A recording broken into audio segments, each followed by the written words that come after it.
Oh yeah, me again. Got something to show you in this one.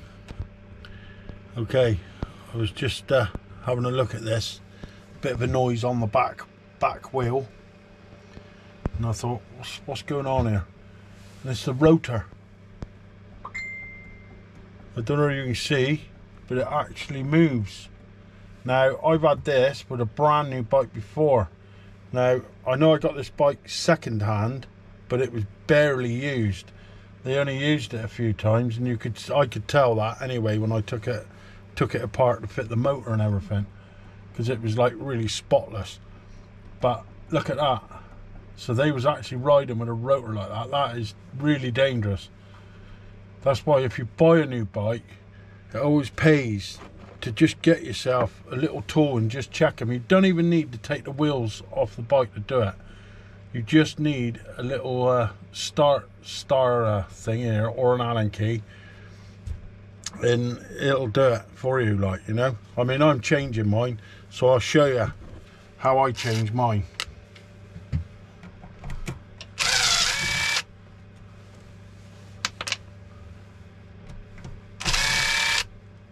That was the offending one, I think, more than anything.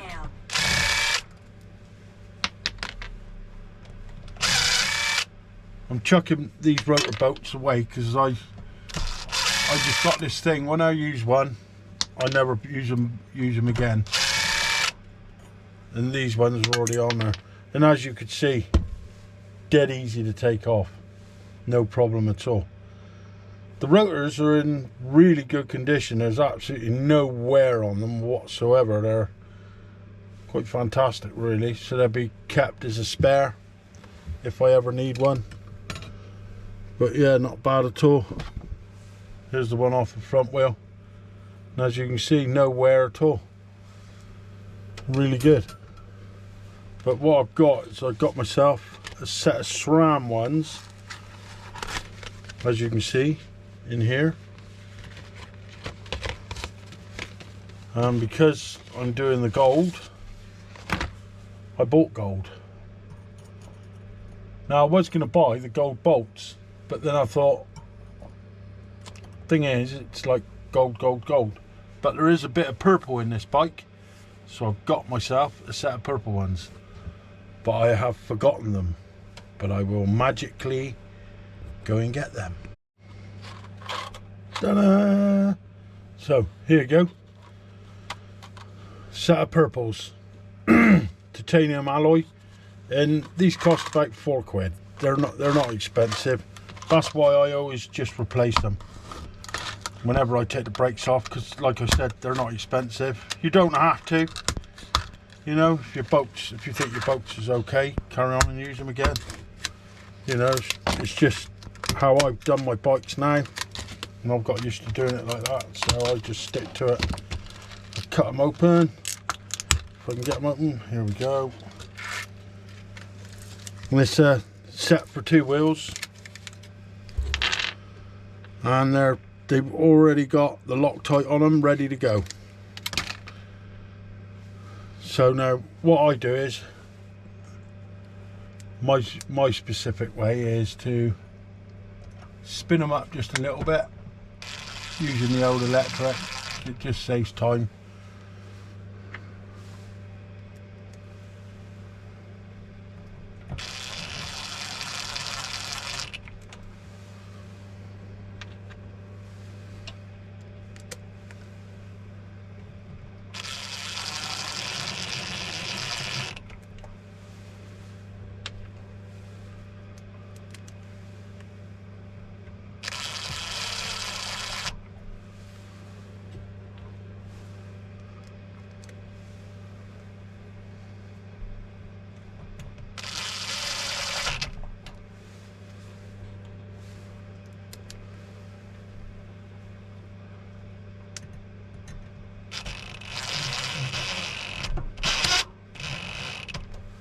So there you go, that's them nipped.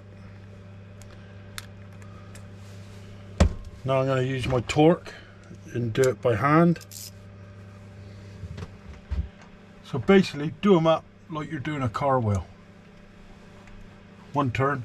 Oh, also Like, you see the way the rotor goes like that, so always just give a little push back like that way, because when your brake locks on, that's the way it's going to be pulling. So if you've got that like 1 mil gap or something, it'll shunt back and make everything come loose.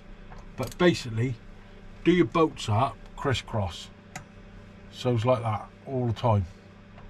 And then when you've done your crisscross, you can just go round them normal then if you want, just to double check. And there you go. And that's it. And I'm using a 6NM.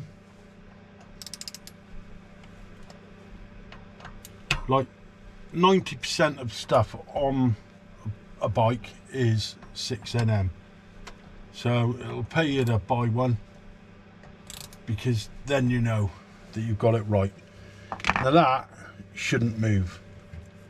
Like I have in the past, where I, like, you know, just thought that, you know, just do them up by hand, but I just think it's much better doing them by that. You know it's torqued on, and it looks quite cool.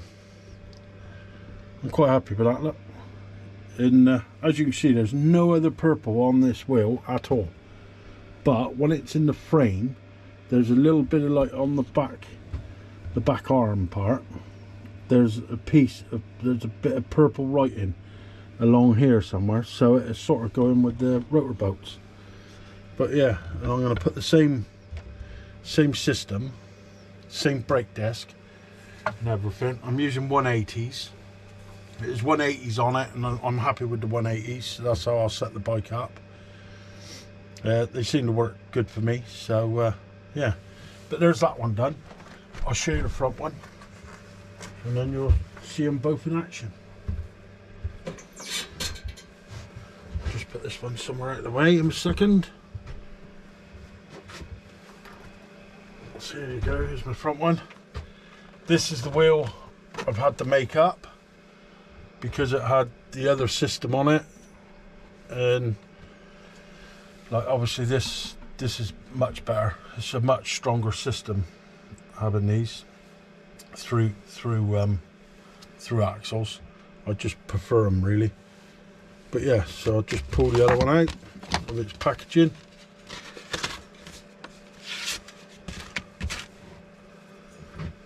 So there you go. Here's a slot on there, but I need a bolt in there to keep him in line. I'll just swap over my thing a minute.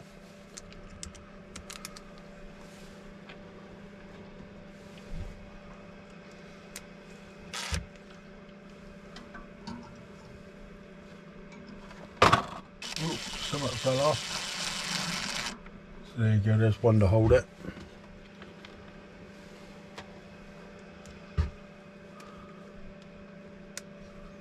Whenever you're doing these, a good disc will always have an arrow on it telling you the direction. And you've got to be very wary, because some of the cheaper bolts don't have it. So just be careful with that.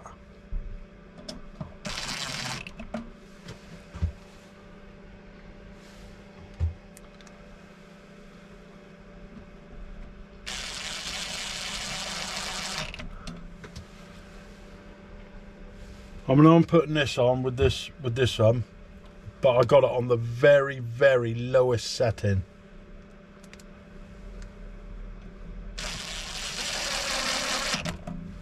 So it's basically it'll just stop as soon as I get near it. That's how I've got it set up. I have got more sensitive kit that I could use, but this one was to hand, and I use this one more than anything.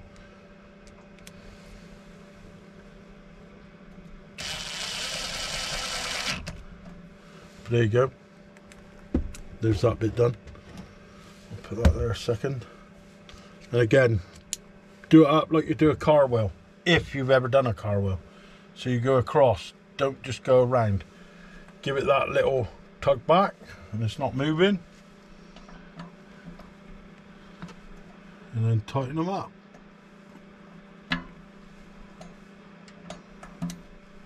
Always make sure you crisscross.